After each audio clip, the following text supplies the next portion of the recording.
This book is written by Sudha Moorti, and today I will read second chapter, Book for at least one library.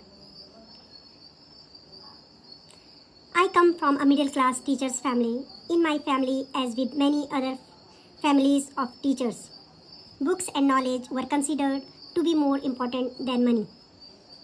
In our village, I still remember the way people respected my grandfather.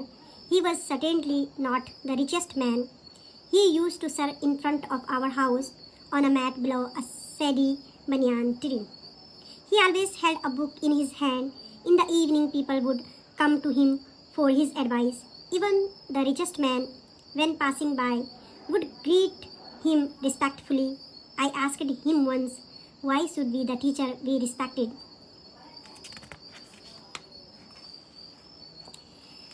He smiled and told me a story.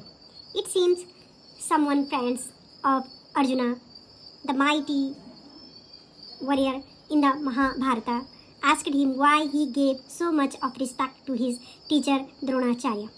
Drona was old, not as rich as Arjuna, and had never ruled any kingdom. But Arjuna would always sit at his feet respectfully. When asked why, it seems Arjuna replied, in this life, everything prices over a period of time, whether it be demand, beauty, gold, or even land. Only one thing withstands this destruction.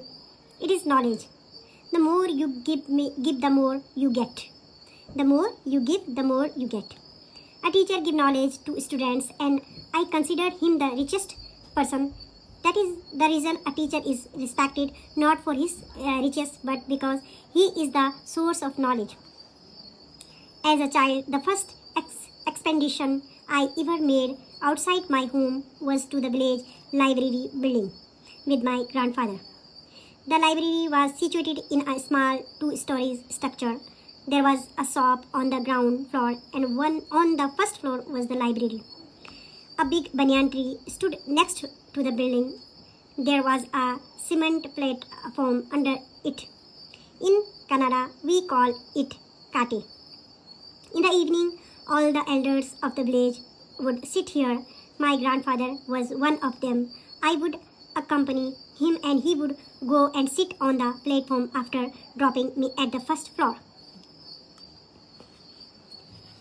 It was the first of the many libraries I was to enter. There were cupboards with glass pens so that one could read the titles of the book easily. Newspapers and weeklies were piled up neatly.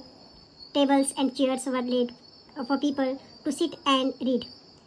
There was absolute silence. I started reading children's books there and used to be absorbed in them until my grandfather would call me to go home.